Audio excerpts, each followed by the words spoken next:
Hari ini saya ingin mengajak kita semua untuk merefleksikan salah satu bagian dari doa Bapa kami yang sering sekali kita ucapkan dalam Matius pasal 6 ayat yang ke-10. Demikianlah firman Tuhan. Datanglah kerajaanmu, jadilah kehendakmu di bumi seperti di surga. Jadilah kehendakmu di bumi seperti di surga. Ini adalah salah satu permohonan kita kepada Allah untuk melihat dunia ini penuh dengan kedamaian dan kesejahteraan seperti suasana di sorga yang kita yakini penuh dengan kedamaian dan kesejahteraan. Tetapi apabila kita melihat situasi di hari-hari ini nampaknya jauh dari suasana sorga, jauh dari apa yang kita sebut sebagai kedamaian dan kesejahteraan. Ada begitu banyak kejahatan yang terjadi di hari-hari ini yang bisa kita lihat melalui pemberitaan di media-media. Ada begitu banyak orang yang hidup dalam kesengsaraan, kemiskinan, dan penderitaan di hari ini.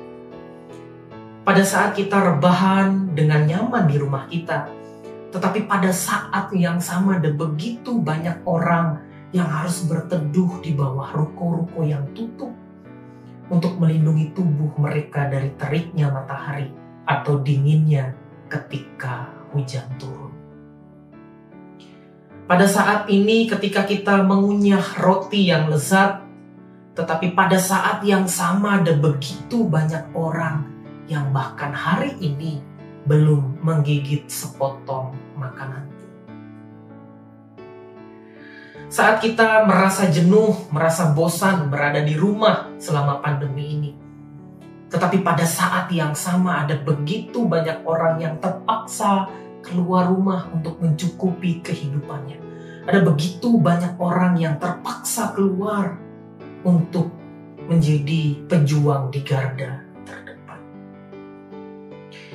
Saat kita merasa lelah, bosan karena pekerjaan kita, tetapi pada saat yang sama ada begitu banyak orang yang bergumul dan berdoa untuk mendapatkan pekerjaan.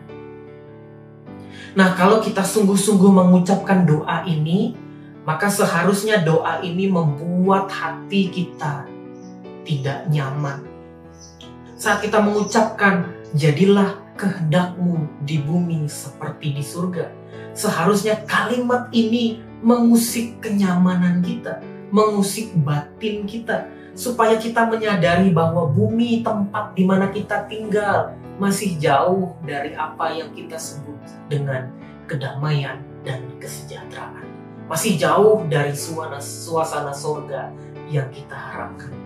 Oleh sebab itu doa ini sebetulnya memiliki nuansa penggerak agar kita terdorong untuk mengusahakan kedamaian dan kesejahteraan di mana kita tinggal, di bumi yang kita cintai. Doa ini bukan semacam mantra yang diucapkan berulang-ulang kali dan ting, jadilah demikian. Tidak seperti itu cara kerjanya. Doa ini membuat kita termotivasi untuk mengusahakan apa yang kita doakan itu sebagai langkah iman kita kepada Allah. Saya menganjurkan agar kita mengusahakan doa ini dengan cara yang sederhana, dimulai dari diri kita sendiri. Melalui kebaikan-kebaikan sederhana kita kepada orang lain, atau langkah-langkah kecil yang kita bisa perbuat bagi orang lain. Bukan pada besar atau kecilnya perbuatan atau kebaikan yang kita lakukan, tetapi seberapa serius, seberapa rindunya kita berbagi, seberapa tulus kita melakukan perbuatan itu, seberapa tulus kita mengusahakan kedamaian dan kesejahteraan di tempat di mana kita tinggal. Saya yakin sekecil apapun perbuatan yang kita lakukan, kebaikan yang kita pancarkan, kalau itu berasal dari hati yang tulus, saya percaya itu akan berdampak bagi kehidupan kita.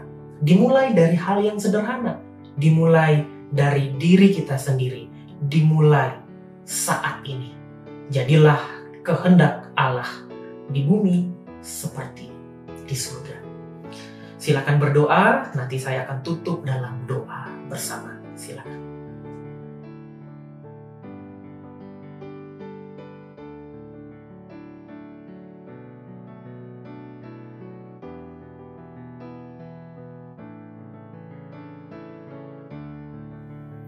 Kita berdoa.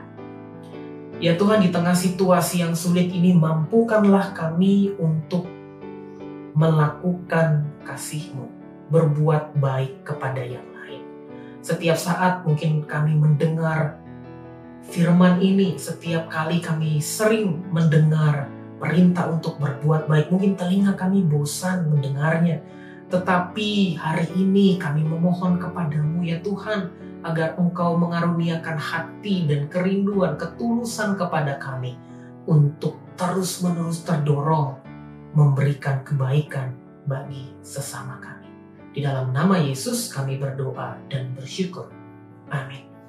Tuhan Yesus memberkati dan menyertai kita di hari ini.